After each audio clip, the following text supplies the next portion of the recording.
Hola, hola, buenas tardes, bienvenidos todos. Aquí estamos iniciando la zona central, estamos en vivo a través de la pantalla de Fox Sports en esta edición de martes. Estamos atentos a la selección argentina, ¿eh? En un ratito tenemos información fresquita, llegada de Miami. ¿Qué pasa con toda la cuestión logística y los jugadores lesionados? ¿Y por qué vamos a ir ahí? Porque es fecha FIFA, momento de eliminatorias sudamericanas. Algunos más holgados que otros, ¿no? Argentina está en una posición de privilegio por el momento y parece ser que nada hará cambiar su curso, ni siquiera el potencial del huracán. Hay que resolver algunas otras cosas. Hay otros que están un poquito más acotados, pero también están en una posición de privilegio. La selección de Uruguay, hasta ahora en el tercer lugar, es uno de los pocos, de los poquísimos, que en la historia reciente de la selección argentina le ganó. Y le ganó en Buenos Aires. Un hecho inédito. Argentina desde Arabia Saudita, ¿se acuerdan? La inauguración del Campeonato Mundial Qatar 2022 no conocía la derrota hasta que apareció Bielsa y Uruguay. Y ahí se topó con otra realidad. No les digo que fue el maracanazo, ni mucho menos. La historia de Uruguay está llena de cuestiones épicas. Pero esta realmente era significativa. Le ganó al campeón del mundo. Uruguay tercero en el campeonato. Un Uruguay que llegó a instancias decisivas en la Copa América, haciéndose respetar, respetado, mostrando todo lo mejor de su historia y todo lo mejor de su presente. ¿Qué duda cabe que tiene jugadores de élite? Pero ¿qué duda cabe? Ninguna, absolutamente ninguna. Y ahora con un doble compromiso, tal cual lo tiene Argentina, por supuesto, en otro marco. Primero con Perú, en condición de visitante, esto va a ser el 11, y después el 15 de octubre va a estar jugando con Ecuador. Y Ecuador sí es un rival directo por la clasificación, si bien las eliminatorias sudamericanas están más flexibles, más holgadas, dan más cupos para el próximo campeonato del mundo. La verdad, esto entre nosotros, es más difícil quedar afuera que clasificar. Por eso Argentina está bien que quede bien arriba en el techo del clasificador, porque está independientemente del formato de este año para el campeonato del mundo, que además tiene más plazas. El Mundial de Estados Unidos, 2026, México y Canadá, a eso me estoy refiriendo. Todo cierra bien. La verdad, el cielo color celeste como nunca para la selección de Uruguay. Y entonces, explíquenme por qué todo está a punto de explotar. Explíquenme si alguien tiene un argumento más o menos racional. Hoy estamos al borde del abismo con la gestión de Marcelo Bielsa. Busquemos algún tipo de explicación dentro de los límites también racionales para tratar de entender declaraciones altisonantes, pero además contradictorias. Algunas que prácticamente descalifican a Bielsa como si no tuviera pasado, como si lo hubiésemos conocido ahora como un maltratador serial de futbolistas de élite.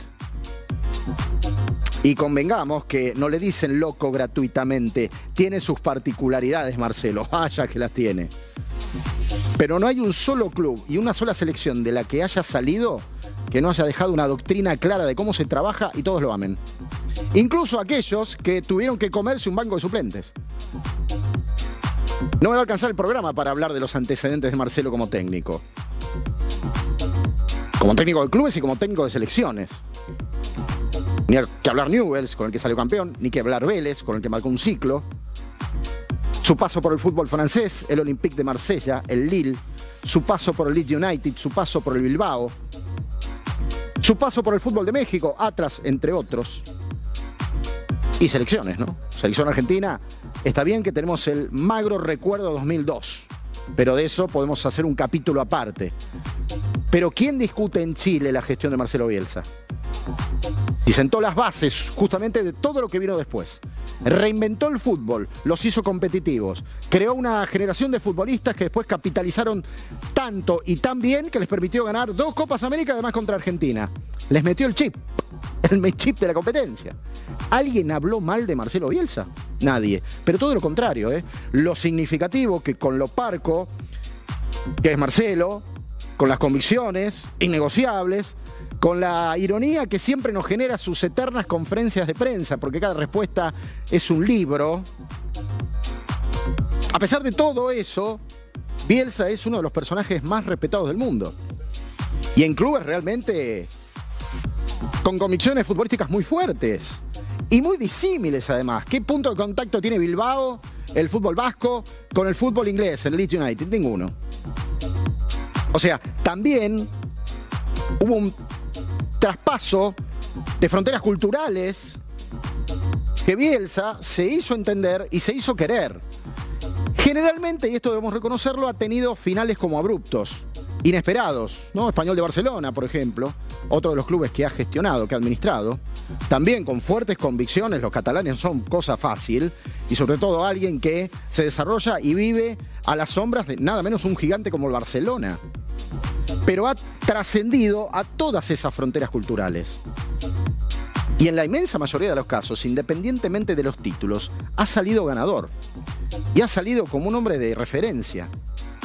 ¿Y por qué de pronto Uruguay pasa lo que pasa? Es cierto, un extranjero siempre corre con la desventaja, siempre tiene menos vidas. Se llame como se llame. Más aún con países deportivamente con tanto carácter y tanta gloria. No les voy a explicar yo lo que significa Uruguay para el fútbol. No les voy a explicar yo la épica de Uruguay en la historia del fútbol. Más atrás en el tiempo que otros países, pero que la ha tenido es indiscutible.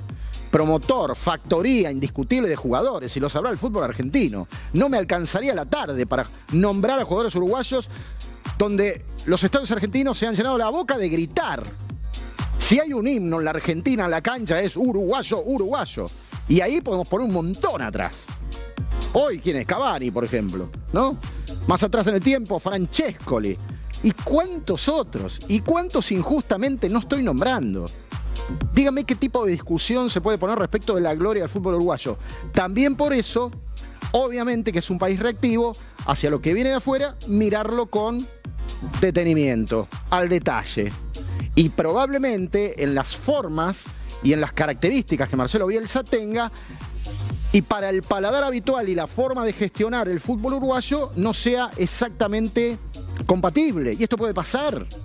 Le ha sucedido a Pasarela, si alguien tenía carácter, ¿se acuerdan, no?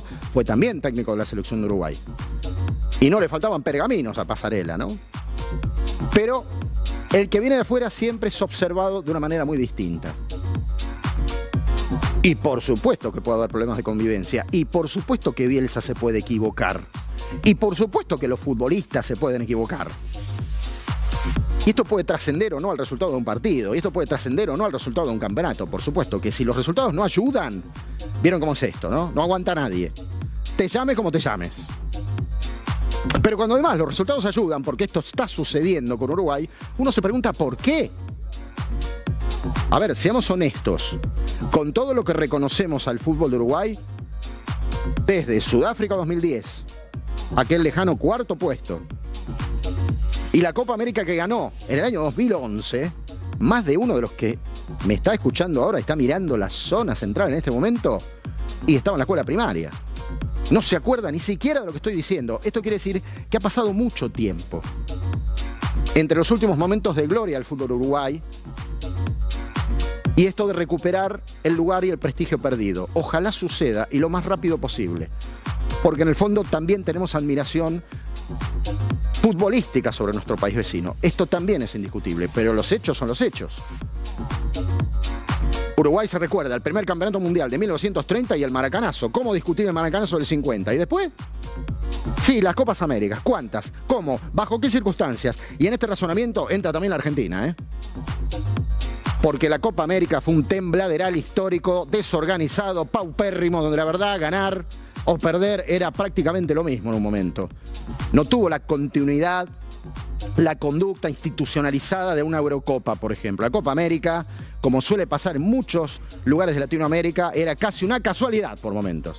No tenía ni siquiera la frecuencia, se jugó cada 2, cada 3, cada 4 por año, un lío. Se jugaran tantos que, bueno, obviamente en ese tembladeral organizativo, y bueno, los que estaban más o menos mejor parados lograban títulos. Esto no habla ni mal ni bien.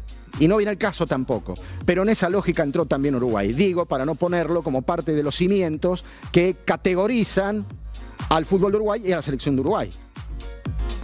Lo que digo es que lo que se está viviendo es un proceso realmente como para seguir y para valorar, porque Uruguay está forjando los cimientos de algo que pretende terminar en el próximo campeonato del mundo. Y la verdad le está yendo bien. Federico Valverde, qué jugador.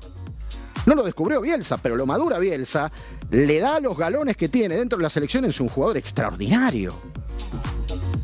Entonces, ¿por qué razón se está viviendo una crisis de esta dimensión cuando no hay un solo elemento en lo visible y en lo periférico que avale una reacción de estas características? ¿O acaso se trata de cuestiones personales? La cuestión es que de donde haya salido esto, entendemos que empieza con Luis Suárez, marginado de la selección porque entiende Bielsa que empieza un proceso de recambio, y creo que esto está dentro de la absoluta lógica que tiene que vivir el fútbol de Uruguay. Empezó a germinar con sus dichos, con su referencia y con sus descalificativos, y a llevar casi al límite de la obligación la opinión de otros jugadores que están en línea con lo que dice Suárez. Y ahora vamos a ir a los nombres y vamos a ir a escuchar por lo menos a dos de ellos, pero para que entiendan las contradicciones de las que estamos hablando, porque algunos lo ponen allá, a Marcelo, y otros lo ponen allá, en el mismo plantel. Si alguno intentó invocar los famosos códigos del fútbol, del respeto, del vestuario, de lo que pasa en la cancha, se arregla en la cancha, y de lo que pasa en el vestuario, se arregla en el vestuario, quiero decirles una cosa, y acá está lo más crítico de todo lo que voy a comentar, porque tampoco uno tiene la autoridad para meterse con los dos pies en el fútbol de afuera. Pero la verdad, si algo le falló, es el código de vestuario. Lo hicieron al revés, lo invirtieron.